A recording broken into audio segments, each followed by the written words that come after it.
Hello everyone, my name is Jiang Wu.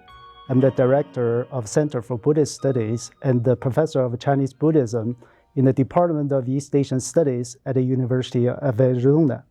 So today we're delighted to have Stephen Batchelor with us. And Stephen later tonight, going to give us a lecture in our Puyin lecture series. The title of his presentation is Practice of Solitude. And he just published a book, Art of Solitude, from Yale University Press. Stephen Batchelor is a teacher and a scholar of Buddhism. He has published a lot. And today we're very fortunate to have time to sit down with Steve, talk about his practice and American Buddhism. And without further delay, let me start our interview. And I just want to learn more about yourself. You have been a Tibetan Buddhist monk before, and later a follower of Korean Song tradition.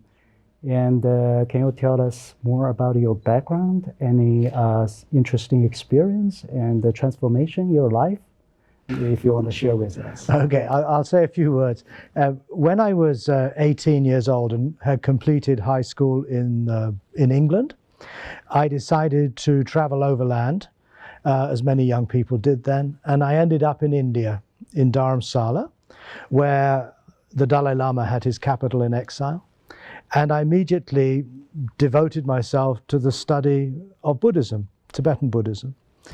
In a couple of years of that, I chose to take monastic ordination in order to really focus my mind and my life towards this tradition that I found so fascinating and also spoke very, very strongly to my own condition. After a number of years with the Tibetan Buddhist Gelug tradition, I moved to South Korea, where I continued my monastic education in the monastery of Songwangsa, near the town of Gwangju.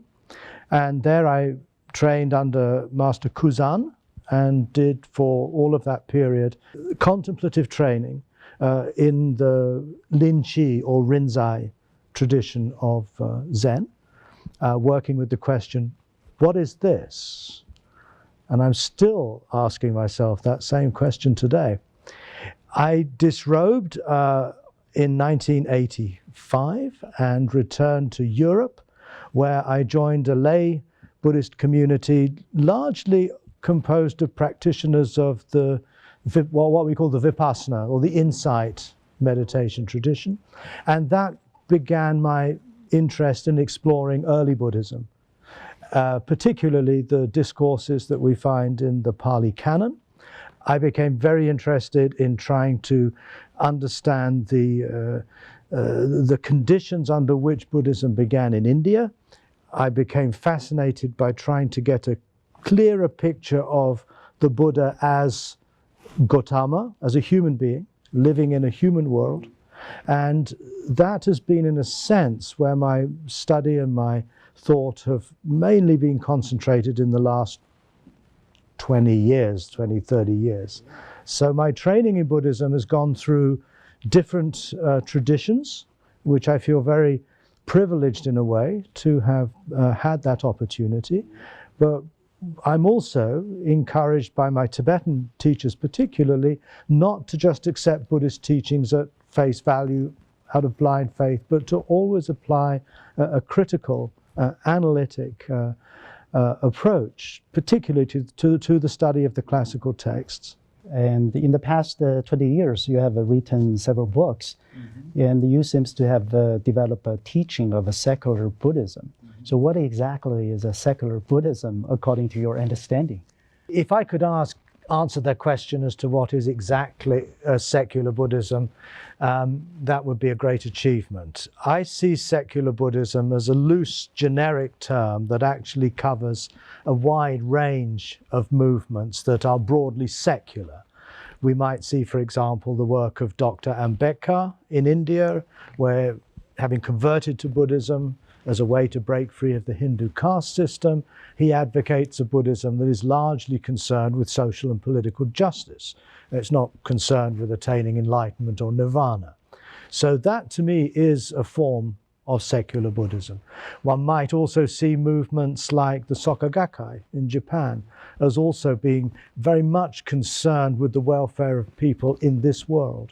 So secular Buddhism for me broadly has to do with a focus on how we can live our Buddhist values and our commitments and our understandings in ways to address various kinds of individual and social dukkha or suffering here and now. For myself, secular Buddhism has to do also with very much trying to identify in the Buddhist tradition those teachings and those practices that are not so much premised on the classical cosmology of ancient India, but are rather practices that address our actual condition here and now. So that the focus of a secular practice is far more that of learning how to flourish as a human individual, as a human community, through using practices, philosophy, ethics that we find in traditional Buddhism. Some scholars would regard this as an aspect of Buddhist modernism, which is a term that is frequently used now.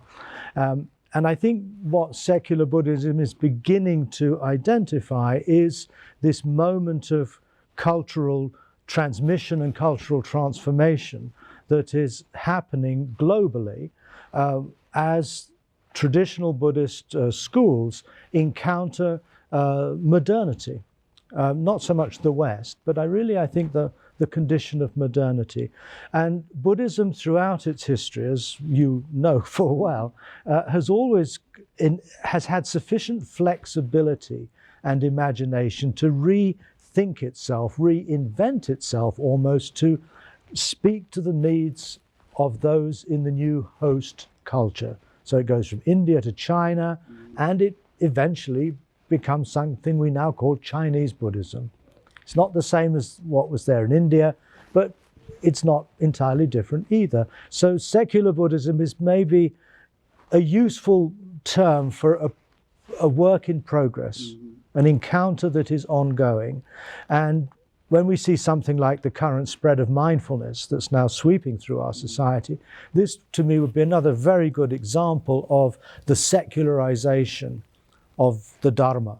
It's secularizing in the sense that it's attending to the needs of this world, but it's also secularizing in the sense that it no longer has much need for the Buddhist religion and all of the traditional beliefs and rituals and communities and hierarchies and monks and so on. And all of this to me has to do with what I mean by a secular Buddhism, a secular Dharma. And I guess I'm part of that. My work has provided some discourse that people find helpful sometimes to see where this process is going. I believe we were all part of it. I think whether we like it or not, even if we're resisting it, we're actually acknowledging that this is a process that's going on. It also represents one of the transformations of Buddhism in history, in different civilizations. I think so. I think what's happening in this encounter with modernity is really no different in kind from what has always gone on. Each time the Dharma has had to engage with a different culture, or also when it shifts into another historical period. And so I see it as a sign of the vitality of the tradition, that this is a tradition that is not, committed to a particular form, that Buddhism is wonderfully diverse.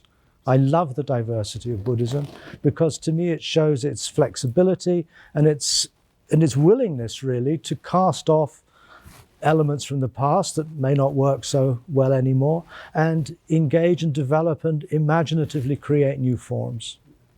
So it's a good summary. Actually, Secular Buddhism is one of your books, right? So you have the book under the title of Secular Buddhism. I happened to read that book. I think you offered more than just this simple summary.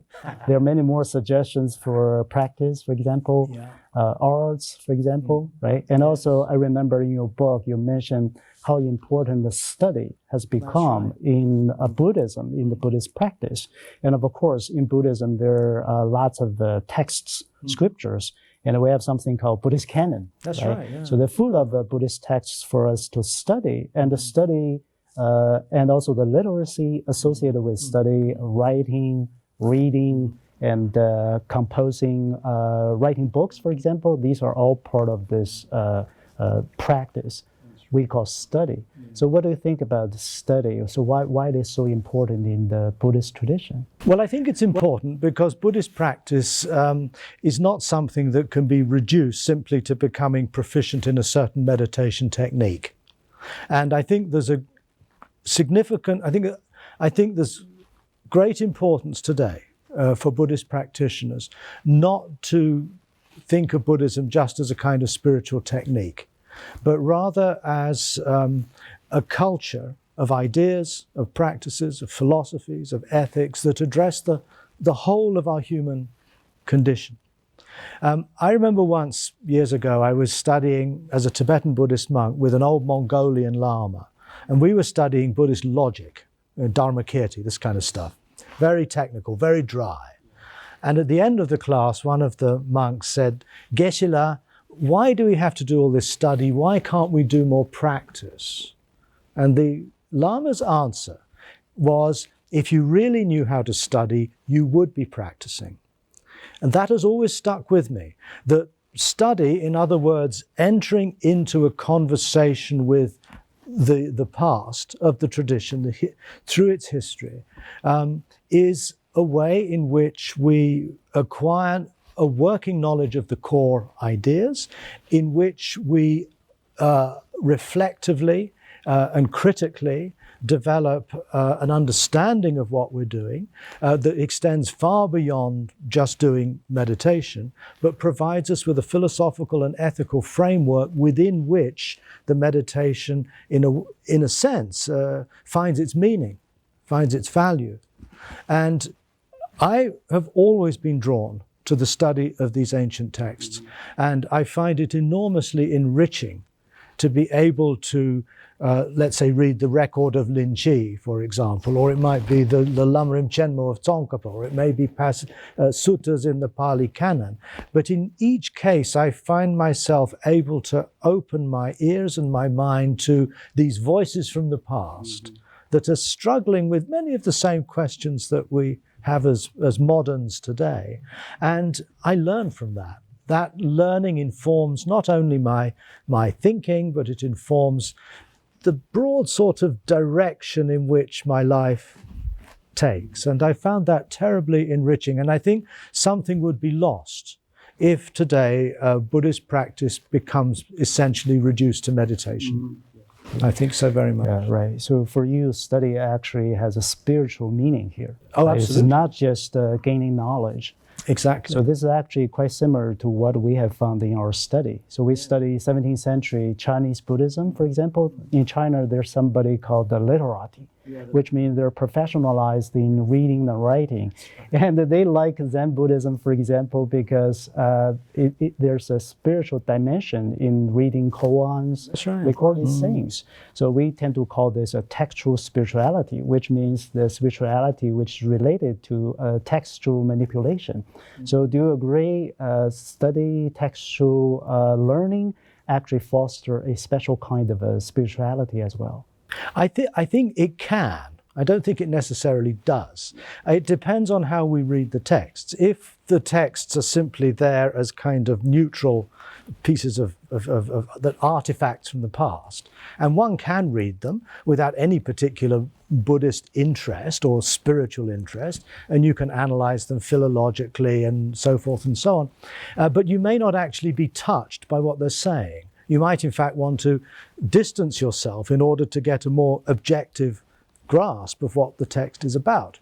And there is a value in that. I learn a lot from academics who have done work on texts in that way. In my own case, as a practitioner of the Dharma, I'm not willing to step back and look at the text as just an artifact. To me, the text is a medium through which the voices of the tradition speak to me today. The text addresses my condition.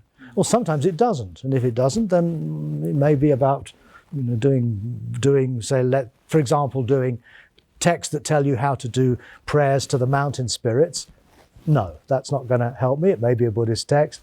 Texts that actually seem to transcend the specific cultures in which they're written and speak to the human condition as such, these I find engage not only my intellectual interest, they speak to me as a suffering human being.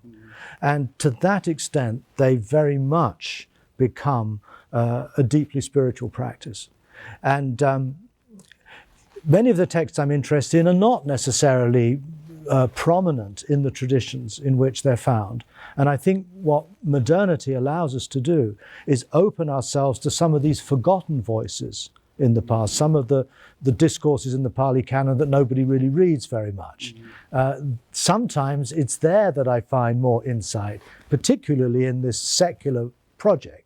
I'm looking for texts that speak to our condition in this world, not the ones that teach us how to reach the end of suffering or nirvana, because they, as it were, are more resonant, I feel, with our conditions today. Okay.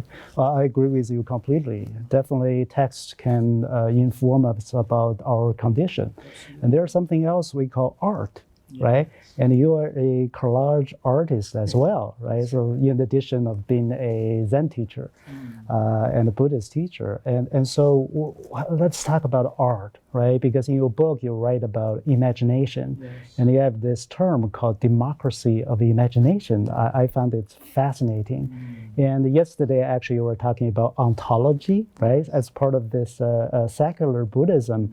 It seems we don't want to talk about ontology, right? Faith, devotion, but think about imagination. Do you think imagination has the potential actually replace faith and devotion as some kind of a category for us to cling to, and we can develop further our spirituality out of imagination and artwork?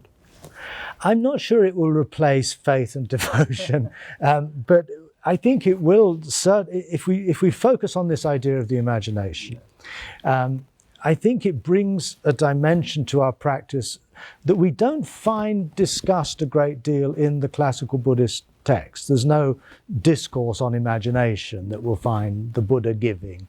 And it's, to be honest, it's only really in East Asia, particularly in the Zen tradition, that we find the practice of arts, be it calligraphy or poetry or gardening or tea ceremony, are considered to be integral parts of the practice.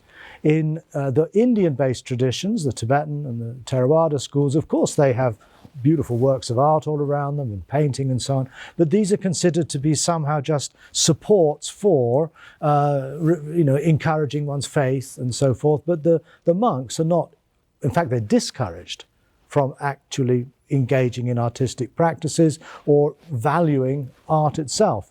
What I learned, particularly in my Korean monastery, was that the arts are part and parcel of one's whole practice, as is study, as is ethics. And I found that that was something I could relate to very, very well as a person who's always been drawn to the arts, both as an admirer of the arts and also as a practitioner of the arts. And to me, to also get engaged with these questions such as, what is the Dharma saying to our condition in modernity? It's not just an intellectual question. It's a question that's prompting us to imagine what kind of Buddhism would best address the situation we are in now. That's an act of the imagination. I've also found that throughout my involvement in Buddhism, I've often been just as much moved by some of the beautiful, Buddha figures and the Tibetan thangkas and the Japanese and the Korean and the Chinese paintings, and also the architecture and the sensitivity to the space and the gardens of a Zen monastery, for example. All of these, to me, are communicating something of the Dharma. The Dharma is not just a body of texts. It's not just a set of instructions in meditation. It is also been realized in many cultural forms, many of which we would consider works of art. So much in the same way as I wish to integrate textual study, critical textual study, I also feel it's valuable to acknowledge that the Dharma also feeds our imagination. The Dharma communicates through these works of art and inspires those of us who are artistically inclined to bring their imaginative life into the practice of the Dharma as well. In my own case, I work as a collage artist. I go around finding bits of paper and cloth and plastic lying around, things that have been discarded or considered to have no value, and I gather these up and I reconfigure them into mosaic squares designed according to certain patterns. And for me, this is part of my practice as a Buddhist. I practice the Dharma. I also practice art. And the term that joins the two is the word practice. And my salvaging of this discarded material is a way also of showing that the practice is much about transformation, taking ordinary things, reconfiguring them and turning them into something else. And I think that's a good metaphor for how we engage our practice with the entirety of our body and minds, which again are physical, mental, emotional, perceptual, and so on, which become, as it were, the raw material of our art. And I think Buddhist practice is often better understood as comparable to an artistic project than, let's say, a scientific one. There's a tendency nowadays very often to think of Buddhism as compatible with science, that its practices are like techniques or inner technologies. There is a place for that, but I feel once more it risks overlooking how the practice we are doing in its totality is one that likewise needs to include the dimension of the imagination. I think it has to do also with working towards a certain aesthetic, a certain concept of beauty and harmony and balance. And through thinking of one's practice as an art project, a transformation of the elements of one's being from what in classical Buddhism they call an ordinary person into that of a Buddha. That to me is an artistic, or can be thought of as an artistic, as an imaginative, and as a transformative process.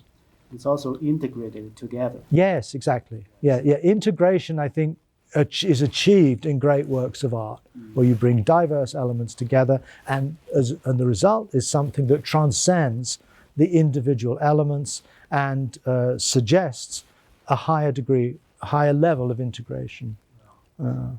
So you mentioned that you're also a follower, disciple of Korean master Kushan. Kuzan, yeah. You edited a book for him, actually. That's right, about the great doubt or Buddhist uncertainty.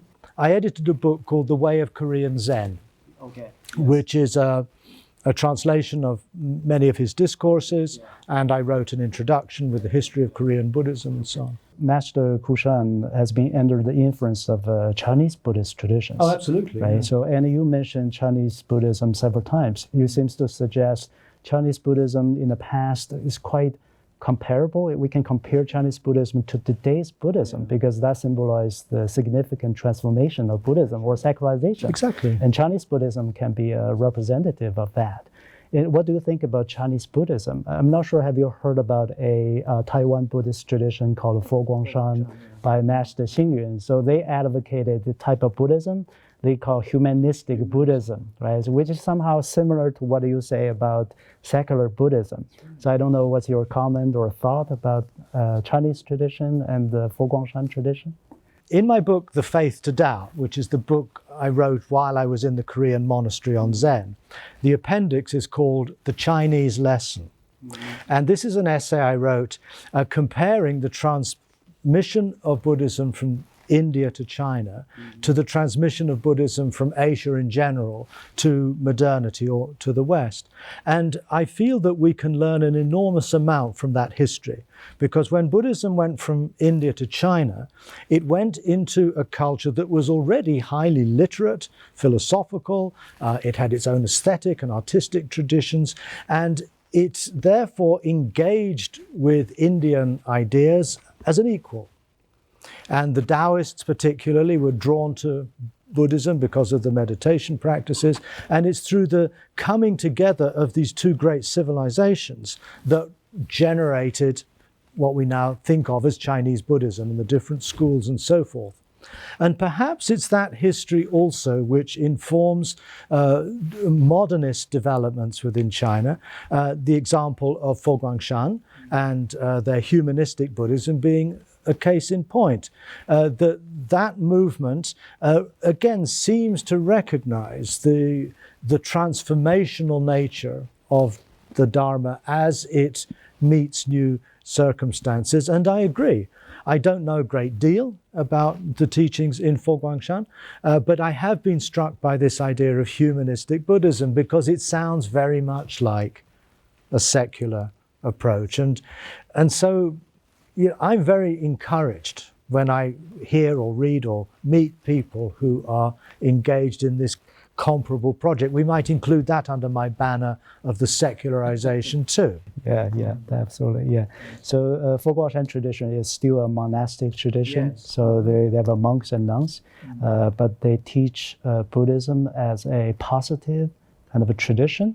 It's not just for the death ritual. It could be very pessimistic, but they said that what Buddha's teaching is actually to give human beings strength to live in this world, right? So that's why they call it humanistic Buddhism. There you go. Sounds like something that's right up my street. Yeah, exactly. Yeah. So here comes our last question. Yes, I always reserve this question for our guests because that's my personal private question. So I'm teaching a course this semester for our humanities seminar program.